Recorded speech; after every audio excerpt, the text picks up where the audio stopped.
Обычно с приблудившимися животными связаны самые разные истории. Одна из них случались в маленьком поселке. Все как обычно. Прибился взрослый пес во двор. Люди его не стали выгонять. Дети дали ему имя Рыжик. Семья пыталась найти хозяина, спрашивали по всему поселку, но никто не объявился. Поначалу Рыжик боялся всех и пряталась при малейшем движении в его сторону. Его подкармливали, давали кашу, мясо, обеспечили водичкой.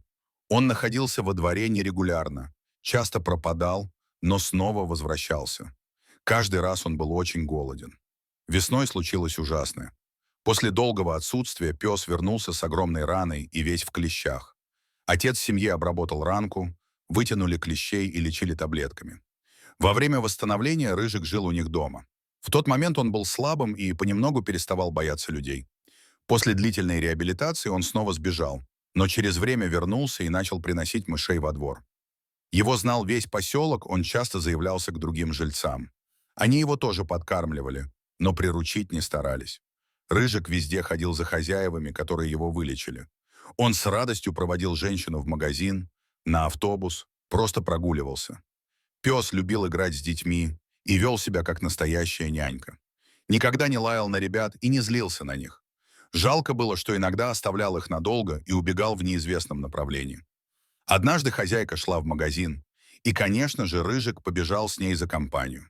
На улице они встретили двух собак, которых раньше женщина не видела в поселке, и они начали бежать в ее сторону. Но Рыжик не растерялся и вышел вперед женщины. Впервые она услышала, как он рычит и показывает свои зубы. Хозяйка поняла, что с таким псом можно идти куда угодно. Видимо, так он решил отблагодарить людей за спасение и стал защищать женщину. Она быстро прошла дальше, а спустя время Рыжик ее догнал, и они продолжили путь. Вот так в жизни все возвращается.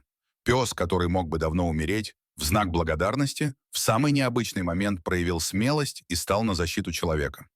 Спасибо за уделенное внимание. Если вам понравилось видео, поставьте лайк, а также подпишитесь на наш канал. И не забудьте нажать на колокольчик и оставить комментарий. До новых встреч!